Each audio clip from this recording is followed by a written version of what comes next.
பரிசுத்தமுள்ள தகப்பனே, கிருபையாய் தந்திருக்கிற இந்த புதிய நாளுக்காக நன்றி ஆண்டவரே. இந்த மாதத்தின் கடைசி நாளான 31வது நாளுக்காக தேவனுக்கு நன்றி செலுத்துகிறோம். எங்கள் பிதாவாகிய தேவனுக்கு ஸ்தோத்திரம், கர்த்தராகிய இயேசு கிறிஸ்துவுக்கு ஸ்தோத்திரம், பரிசுத்த ஆவியான திரியேக தேவனுக்கு ஸ்தோத்திரம். இந்த நாளிலும் கூட வாசிக்கும்படியாக தெரிந்து கொள்ளப்பட்ட வேத பகுதி 119ஆம் சங்கீதம், வசனங்கள் 1 முதல் 8 வரை. கர்த்தருடைய வேதத்தின்படி நடக்கிற உத்தம மார்க்கத்தார் பாக்கியவான்கள்.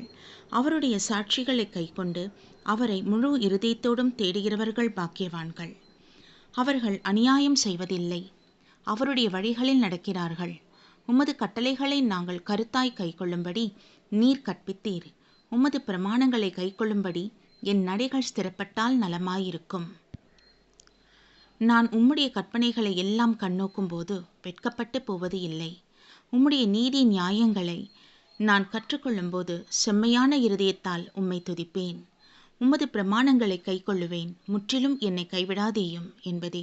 கர்த்தருடைய நாமத்திற்கு மகிமை உண்டாவதாக. சர்வ வல்லமையுள்ள தகப்பனே, இந்த கிருபையான வார்த்தைக்காக நன்றி செலுத்துகிறோம் என்றாச்சா. ஆவியானவரே, உம்முடைய கற்பனைகளை நாங்கள் கீழ்ப்படிந்து நடக்கும் பொழுது தேவாதி தேவன் நாங்கள் விரும்புகிற ஆசீர்வாதத்தையும் நாங்கள் பெற வேண்டிய நன்மைகளையும் கர்த்தர் கிருபையாய் நிச்சயமாய் எங்களுக்கு அருள் செய்கிற தேவன் என்பதை நாங்கள் விசுவாசிக்கிறோம்ப்பா. தகப்பனே, உமக்கு நன்றி ஆண்டவரே. கொஞ்சத்தில் உண்மையாய் நாங்கள் இருக்கும் பொழுது கர்த்தாவே அநேகமாய் நீர் எங்களை ஆசீர்வதிக்கிறீர்.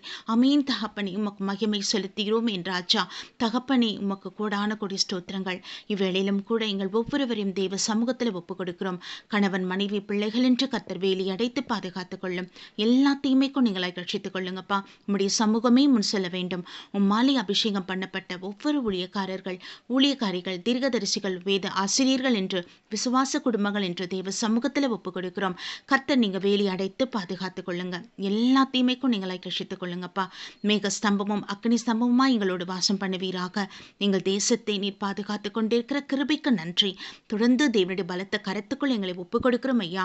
நன்றி ஆண்டவரே. உலக நாடுகளில் உம்முடைய சமாதானம் உண்டாக வேண்டுமே தகப்பனே. ஜனங்கள் உம்மை நோக்கி பார்க்க வேண்டும். தேவாதி தேவனாகி உம்மை உயர்த்த வேண்டும் அப்பா. தகப்பனே, உம்மை நோக்கி பார்க்க அந்த கிருபைகளை தாங்க.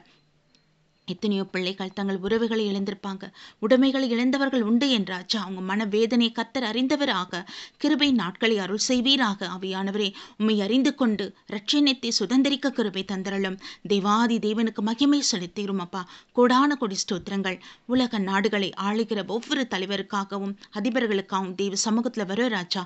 கர்த்தாவே, அவர்களோடு நீர் பேசுவீராக. உங்க சத்தம் அவங்க இருதயத்தில் கேட்கப்படட்டும், அவங்க சிந்தனையில் கேட்கப்படட்டும். என் ஆவியானவரே, அவங்க மந்தமான செவிகள் எல்லாம் திறக்கப்பட வேண்டும். என் ஆவியானவரே, நீர் ஆட்கொள்ளுவீராக. முழுமையாக நீர் பொறுப்பெடுத்துக் கொள்ளுவீராக. தேவன் இறங்கி ஆமீன் சித்தத்தை நிறைவேற்றும்படியாக ஒப்புக் கொடுக்கிறோம் ஐயா. உமக்கே மகிமை செலுத்துகிறோம். இஸ்ரேல், பாலஸ்தீன், ஈரானுக்காகவும் உக்ரைன், ரஷ்யாக்காகவும் தேவ சமூகத்தில் வர ராஜா. கர்த்தாவே, அந்த இடங்களில் எல்லாம் பாதிக்கப்பட்ட பிள்ளைகளை கண்ணோக்கி பார்த்தரும். உம்முடைய சமாதானம் உண்டாகட்டும் என் ஆண்டவரே. யுத்தங்கள் ஓய்ந்து தேவனை அறிகிற ஞானம் உண்டாவதாகப்பா. உமக்கே மகிமை செலுத்துகிறோம். கர்த்தராகிய இயேசு கிறிஸ்துவின் நாமத்தில் ஜெபிக்கிறோம் ஜீவனுள்ள நல்ல பிதாவே, ஆமீன். நம் பிதாவாகிய தேவனுக்கும் நம் கர்த்தராகிய இயேசு கிறிஸ்துவுக்கும் பரிசுத்த ஆவியான திரியேக தேவனுக்கு ஸ்தோத்திரமும் துதியும் கனமும் மகிமையும் வல்லமையும் ஞானமும் பலமும் சதா காலங்களிலும் உண்டாயிருப்பதாக. ஆமீன், ஆமீன், ஆமீன்.